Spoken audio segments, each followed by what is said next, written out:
So I want to start out just by, again, thanking everybody that has come out to help. With FEMA search and rescue teams, so many people have come up to help the citizens of Dawson Springs and Barnsley and Hopkins County. It continues to amaze at the people that are reaching out to come in and help this community.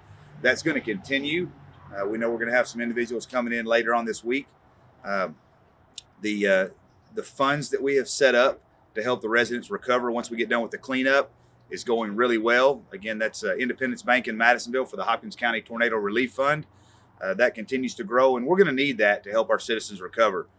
But the main thing I just want everybody to know is how great this community has come together to support each other, and we're going to be okay. It's going to be a rough time, but we're going to be okay. So we'll go ahead and bring Mayor Smiley up.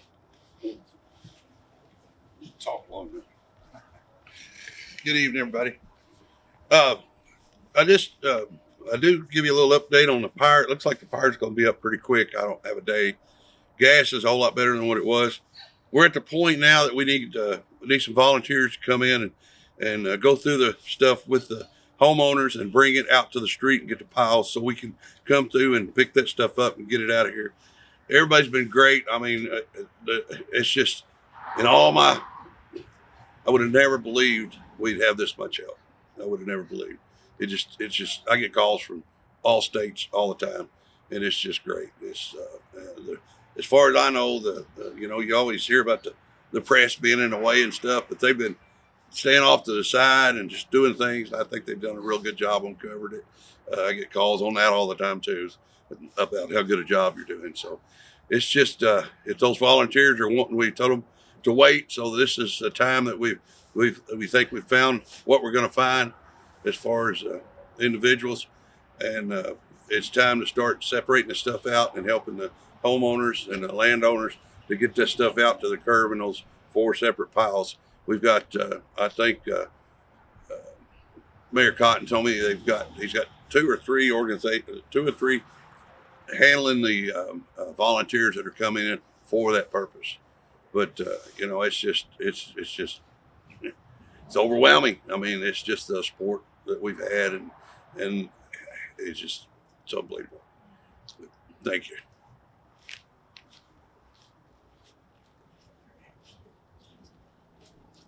Good evening. My name is Nick Bailey. I'm the Emergency Management Director here in Hopkins County. Spelling is N-I-C-K, last name Bailey, B-A-I-L-E-Y.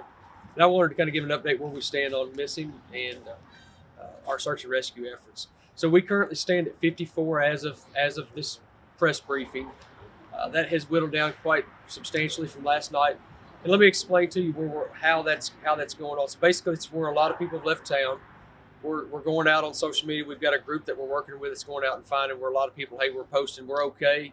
They're checking in. So we're asking people, if you've got family, please check and coordinate with other family to make sure that they haven't checked in with another family member, okay, before you call and report them missing to our hotline, which is 270-825-5024. But these people are not being found in the rubble, okay? I want to clarify that and make that known. These are people that have actually left town. They're in shelters, they're in hotels that we're finding, and we're weeding that list down. That list is going to continue to drop. My goal is we want to get that down to where there's everybody accounted for, okay? So with that said as well, we've got that hotline that we're also going to use as dual purpose. So people that are wanting to come in and volunteer groups, we're asking them to call and coordinate it through that hotline. That opens at 8 a.m. It's been opening at 8 a.m. daily. They're manning the phones. So if you'll call in and coordinate that with them. So, big food donations, things like that. That way we can have a coordinated effort so we don't have a bunch of food just show up and go to waste. We want to make the best use of it. We've got multiple areas in the county that are impacted that we're trying to get resources to and help to, okay? Thank you. I want to introduce Dennis Mayfield, our county coroner.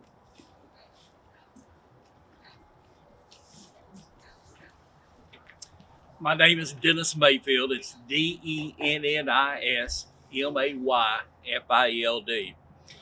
Sadly to say that we've added one more to our list. At yesterday's conference, I told you there was 13. Today, we have to add the 14th. And it's a 2-month-old by the name of Oakland, O-A-K-L-Y-N-N, Koon, K-O-N. 2 months old. Oakland succumbed to her injuries yesterday, I think, at Norton's Hospital in Louisville. So we have to add her to our list. I don't know how many more that we're going to have to go. I just hope and pray that would probably be it, but we never know. So search and rescue is still going on, and so I'll update you as soon as I find out anything else. Sheriff Matt Sanderson.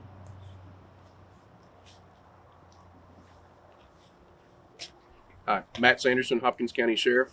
I've got a few things I want to talk about. One, I think there's some confusion. I know people have been asking, Dawson Springs, there's a lot of devastation and destruction. People have questions about who do they call if they have an issue and need law enforcement at nighttime now. Obviously, you're going to call the normal numbers that you would call. You'll call Dawson Springs Police Department and Hopkins County Sheriff's Office, Kentucky State Police. All that's going to roll over for the local agencies is going to roll over to do the Hopkins County Central Dispatch at nighttime, just like normal. So if you need us, call the normal number that you normally do, and we're going to be there. Second thing is I want to talk about there's still a curfew in Dawson Springs, still 6 p.m. to 6 a.m., and I want to explain that a little bit. If you have a legitimate reason to be in Dawson Springs, if you're coming into work, we're going to let you through. We're helping man the checkpoints with the National Guard and all the other law enforcement that are in the area. We're going to let you through for that purpose. What the curfew is for people that don't really need to be in Dawson Springs. So we're going to weed those people out, and if you're there and you don't need to be there, then that's what the curfew is for. If you're wandering around inside the hot zone and you have no legitimate purpose for being out, you're violating the curfew. So between the Hopkins County Sheriff's Office, the Dawson Springs Police Department, the State Police, the Mayfield Police Department, and the National Guard, we're covering Dawson Springs very well. So there's for that purpose. Also, there's also destruction in other areas of our county. We've got Ilsley, we've got the Barnsley area, and those people have a lot of destruction there, and we're there also. And we're covering the county very well. Last thing I want to talk about is how proud I am as the Hopkins County Sheriff of the first responders in this county. We have come together as one family, one first responder family. It doesn't matter whether we're law enforcement or firefighters or EMTs or what our purpose is. Our main goal is the protection of life and property in Hopkins County. And it doesn't matter what branch that is. We've all come together as one law enforcement and first responder family. I'm extremely proud of that. So I just want to be able to talk about that and how proud I am and how proud Hopkins Countyans should be of their first responder family and how we've stepped up and taken care of people. So as the sheriff, I've had 24 years in law enforcement. I've never seen what we've seen recently as far as everybody coming together, working on one page as one group, getting things done. So I think Judge Executive Whitfield is wanting to come up again. Yeah, and I hope y'all will air some of this, because there's one group that I haven't talked about yet that had no idea the vast breadth of what they do, and that's the Kentucky National Guard. We had reached out to them for some help, and we've got personnel here, equipment. They're not just a warfighting force. They are helping to clean up Hopkins County. So I wanted to bring up Captain Davis with the Kentucky National Guard, just because people don't understand the importance of what they do on a daily basis. Yeah, my name's Captain Davis, C-O-L-B-Y, Davis. I am currently serving as the commander of the 130th ESC construction company out of Madisonville, Kentucky.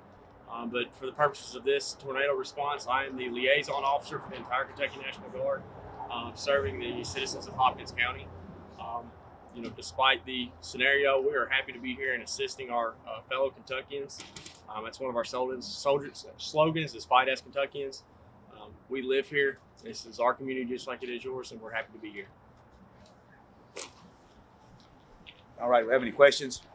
So when we're talking about that number of missing reduced today, you're finding some of those people out in the community at hotels and shelters and different places. Are you confident that most of the people still missing are in situations like that, or is it possible that there's still people under the rubble? So our confidence is pretty high that is the case. And the reason I say that is we have a world-renowned FEMA urban search and rescue team that is on boots on the ground here today, and they are giving us some pretty high probabilities that what they've covered, what we've covered with our responders, that is going to be the case. It's just a matter of weeding down that list with family that have skipped town and just backtracking everything. That's our goal, is we want to backtrack and match everything up. But that is exactly the case that's going on. What kind of difference has that FEMA team been able to make with you all? So they're able to boost our confidence, knowing that we've done everything that we can, and giving us that satisfaction that, hey, we have cleared every possible inch that we can clear, because they are highly trained. They go through this with earthquakes. They deploy worldwide, nationwide for natural disasters. So it's safe to say they're really the experts on They this? are the experts. This is where the buck stops, is with these guys. All right, if there's no other questions, we got to get back to work. I got one more more. for you. Is there a certain place where volunteers should come out tomorrow, a certain time, a certain place where they should meet? Yes, 8 a.m., right off the I-69 exit for Dawson Springs, across from the marathon. It's a lot, so it doesn't have an address right now, but you can't miss it because there'll be a lot of people there in the morning. What kinds of volunteer efforts will be happening there? Is it food donations? No, this was going to be crews that are going to come in to help the residents to begin to clean up their properties, because we don't want individuals who just had their home destroyed to have to do all the work of cleanup by themselves. And we've had so many people reach out that want to help, so we're going to help coordinate that effort to get those properties cleaned up. I do have one question. We've gotten some viewer responses on our station pages about the possibility of looting or reports of looting. Is there any validity to that at all? Sorry. Reports of looting. Chief Oplek, I think he addressed it the first night. There's been a few reports of looting, and I think it's dwindled down since then. And I think we're staying on top of that pretty heavy, because there's a large amount of law enforcement that are hanging out in Dawson Springs, obviously, and patrolling the streets, and we're making sure that we're keeping a pretty tight lid on that. Not only Dawson Springs, but also on Barnsley and the Hillsley area, because there's also massive damage there. So it's a challenge, but we're taking care of it. Now I think those numbers are getting less every day. Just one more question, if you guys could indulge. Obviously there are many people who have left the area to go to hotels or to stay with family. Is the town providing housing for those who can't afford to leave at this time? So the town is not providing housing, but we do have shelters set up. The Penny Ryle State Park has a lot of people staying there. We've got several churches, First United Methodist Church, the Presbyterian Church in Madisonville, that are set up as a shelter. Many other churches have got people staying there.